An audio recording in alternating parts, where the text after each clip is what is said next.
Hello, guys, and welcome back to our PLL Championship Series. So today we are going to be covering the most recent games and the most recent eliminations. And before we continue on to that, make sure you like, comment, and subscribe. It helps out the channel a lot. It helps the video out a lot. And I'll let Nolan take it from here. Wow, these were quite the games to watch to determine the championship game here. Wow, we'll get right into it with the upset of the tournament so far, and that is Chaos Archers. Chaos pulled through again, getting the 13-9 win. I'll talk first about what went wrong with the Archers. First off, Chaos won at the Face-Off X.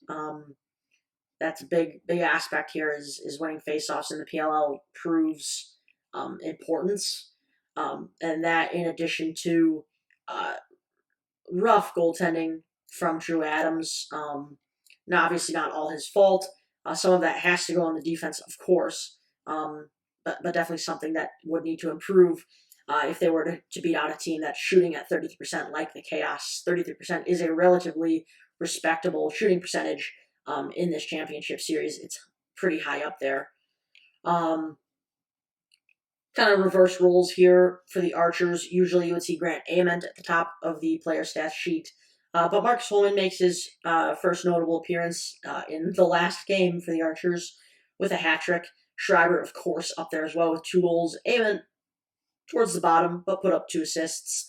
One thing that I had harped on a lot, and Ben had harped on as well, is the play of Christian Mazzone. I would expect to see a big season from him next season as well, with an offseason to prepare as well.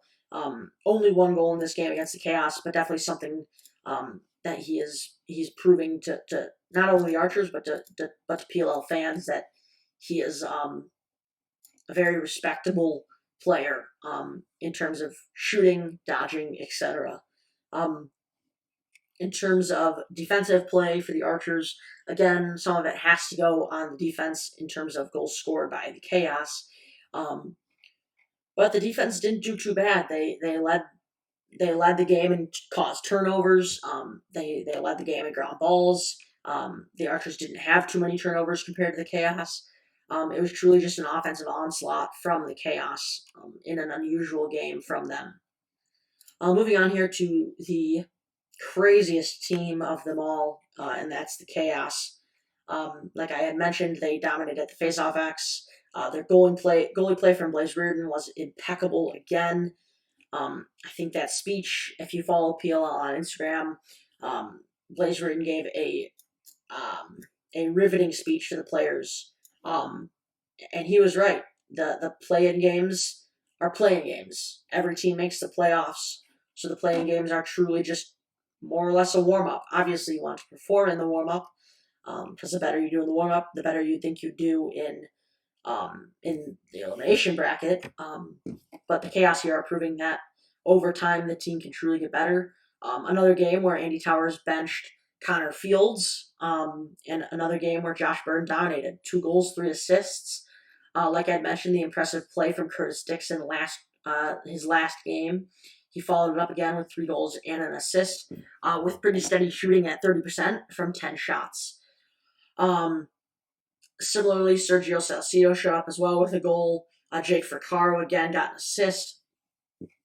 But again, truly impressive statistics from the Chaos midfielders and attackmen. I can't give projections on the Chaos. It is just impossible. This team is unpredictable. But yeah, the Archers will be getting, what is that? That'd be the 5th pick in the collegiate draft. The Redwoods will get the 4th pick. Moving on, the Redwoods lost to the Whipsnakes. That is why I mentioned the Redwoods getting the 4th pick. So the championship is set. Whipsnakes Chaos. But covering why the Whipsnakes won, why the Redwoods lost. Again, like I mentioned, face-offs are huge.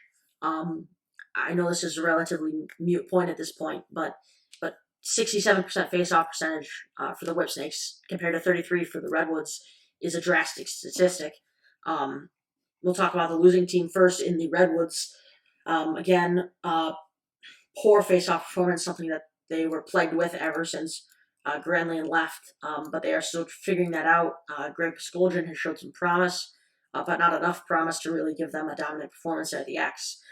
Timmy Troutner proving once again he is the cursed overtime goalie, especially against the Whipsnakes now. But something that Tim Troutner uh,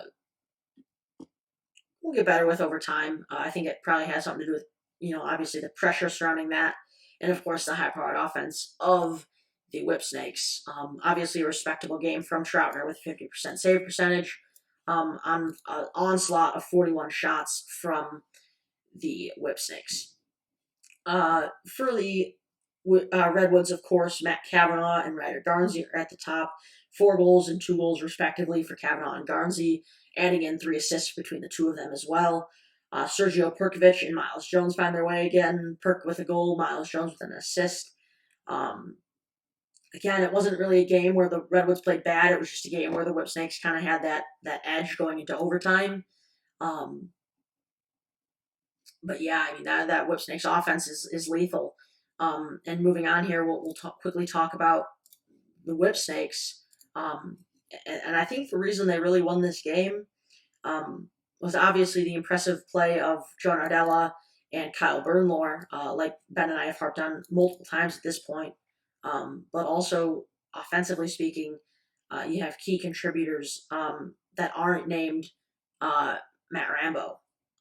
You have Brad Smith, 5 assists and a goal. Michael Earhart added 2 bombs. Jay Carlson got 4 goals. Chanachuk, Tuttle, Haas, Nadella, obviously just key contributors that are proving to be threats that aren't named Matt Rambo.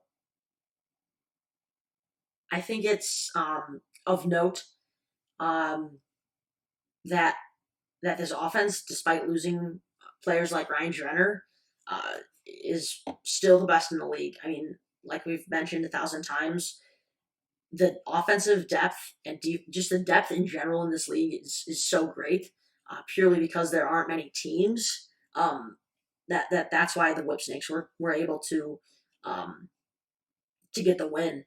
They dominated in ground balls, 43-24. And yeah, I think the only thing here that's of importance to talk about that's left is this overtime goal.